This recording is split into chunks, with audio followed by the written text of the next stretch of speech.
Good day, everyone. My name is Danielle Woodard, and I want to discuss the modern concerns in the emergency management career field.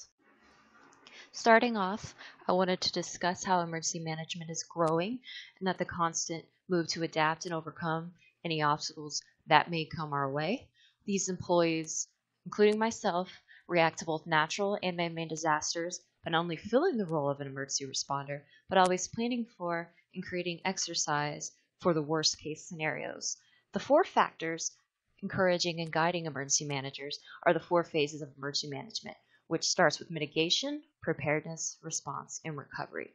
Now, the focus of my presentation details the everyday headaches between members of the career field, the dangers faced, communication, and even government obstacles, along with firsthand experience I've had.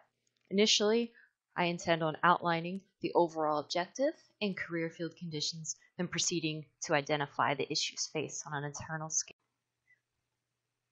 Now, why is this important when it comes to relation to the career field? Personally, I know the difficulties faced by military members of emergency management, but I also wanted to focus on the common difficulties we face on the civilian and military scale and what we share in the aspects career-wise. I researched our employment data as well as salaries and the shared physical dangers we face too. Funding across all sectors, military and civilian, has always been touchy. Emergency management just does not affect everybody in the career field. It extends to everyone to be receptive to direction advised in times of crisis. Additionally, on top of expounding on my experience on a surface level, I want to discuss what went right and what difficulties were faced in those responses. Now, what I thought was important to discuss was our employment statistics, the range of our salaries, physical dangers we can face in the career field, the 2017 proposed budget cuts, the cause and effect of funding, my personal experiences in the field, and lastly, I wanted to summarize basically everything we're going to talk about. And at the very end, I'll have a slide dedicated to the works that I've cited and used.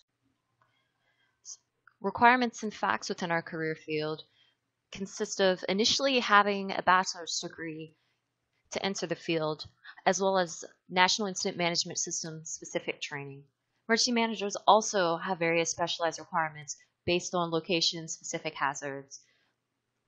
Starting off, you can be a hazmat technician. Personally, I am a Tech 2 certified hazmat tech. Also, you can have chemical defense training facility training, which tests you with live nerve agents such as sarin and VX. Also, you take FEMA courses, you get nuclear specific training, you work within the Emergency Operations Center, you take FBI sampling courses, you write plans for any kind of disaster that may come up, and you can become a certified emergency manager. Listed on the right, I pulled some data from the Labor Bureau, and for 2014, the employment started roughly at 10,500. In 2024, what they project employment to be is well over 11,000. Here, I wanted to list salary trends in 2016 within the career field. As you can see, it ranges specifically by which organization you tend to join. For example, government median income is over 54,000. DoD contractor is well over 70,000. And in the middle, you have military, which greatly ranges due to ranks given within the military. The average seems to be roughly around 50,000.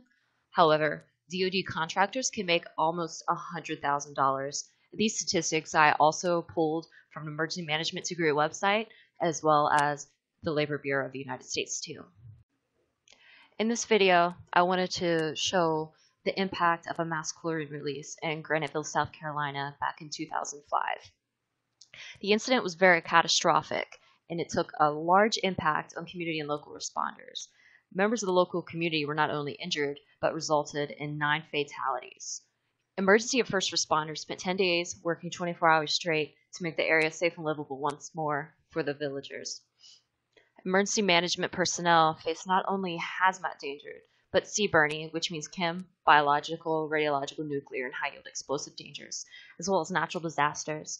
Persons in our career field also make decisions and responses that could not only result in injury or death for a responder, and the public is also at our mercy if we make a wrong decision. Now that I've identified physical dangers, I wanted to focus on the invisible ones that can also affect our responses. Before I get to the cause and effect of the invisible dangers that we face, I first wanted to highlight the proposed budget cuts in 2017.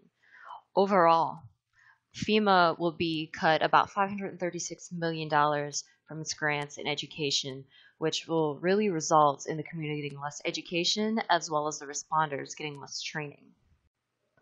The main unseen dangers we face are the results of funding and the eternal cause and effect cycle that it creates in perception to our career field. The figure I presented here outlines the cause and effect reaction that our government seems to portray and the toll it takes on us and the public. Funding loss is the catalyst, and the loss of employees is due to budgetary constraints. With the loss of many employees, we are much more busy and more ground will need to be covered with efforts. As with the slower responses, the public views emergency managers as unsympathetic and unconcerned with their well-being. Now, with the loss of public trust, the government acts under increased public pressure and condemns FEMA, for example, causing the draftings of reforms, cutting unnecessary funding. Lastly, the effects then wrap up and back around, causing an unending cycle of the same thing with no different solutions. I wanted to discuss my experience within the field, but I also wanted to notate that I've only had the experience of a military emergency manager. For each, I want to discuss what happened, to initiate the response, describe our effort, and examine positive and negative observations when we responded. First, I wanted to outline the B-52 crash that occurred here on Guam back in May. Now, I personally responded to this crash for about a week straight as an emergency responder, and our main concern was potential radioactive sources on board of the aircraft. My coworkers and I continually assisted the Safety Investigation Board on how to enter and properly egress the scene. However, we were very surprised to find that no crew members were injured, though the plane was a total loss. Now, positively, first emergency responders worked well in getting the evidence we needed to figure out how this occurred. The scene was well controlled, and due to the diligence of responders, the Emergency Operations Center was only active about 2 days. Issues to improve upon, however, were firstly, no one properly decontaminated after entry and through the cordon. This could have posed a massive hazard, just not to the entry crew, but the other responders, as radioactive particulates and due to being alpha particles were airborne. The complacency could have caused these particles to be lethal if inhaled. I also wanted to discuss Super Typhoon Dolphin.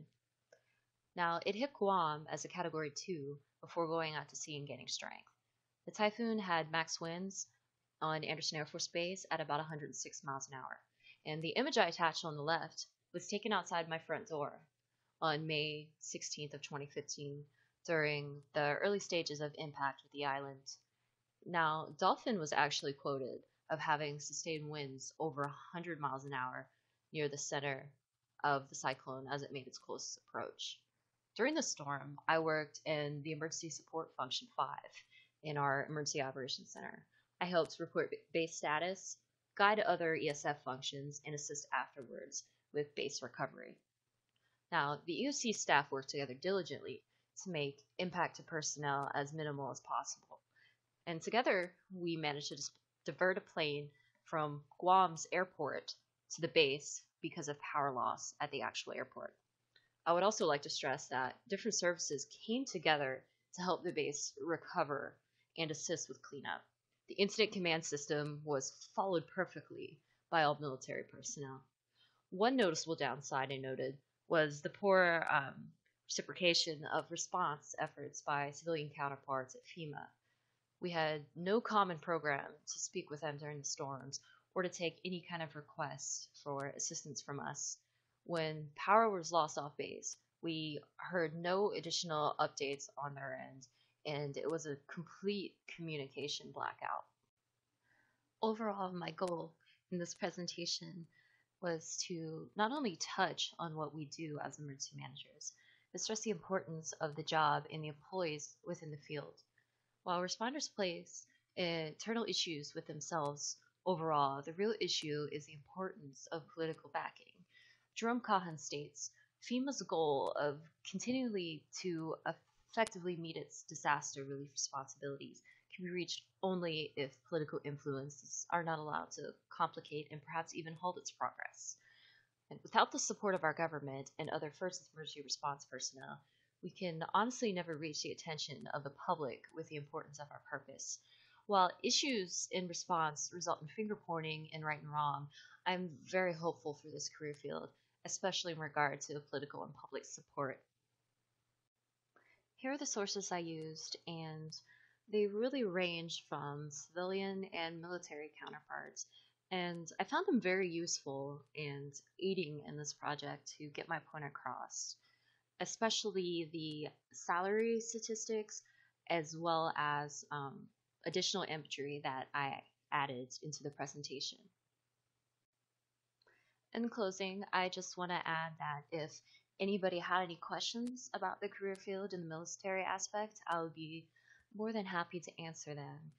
And if I can assist in guiding you towards someone within FEMA, if you had any questions within the career field, I can definitely help as well. Thank you for your time.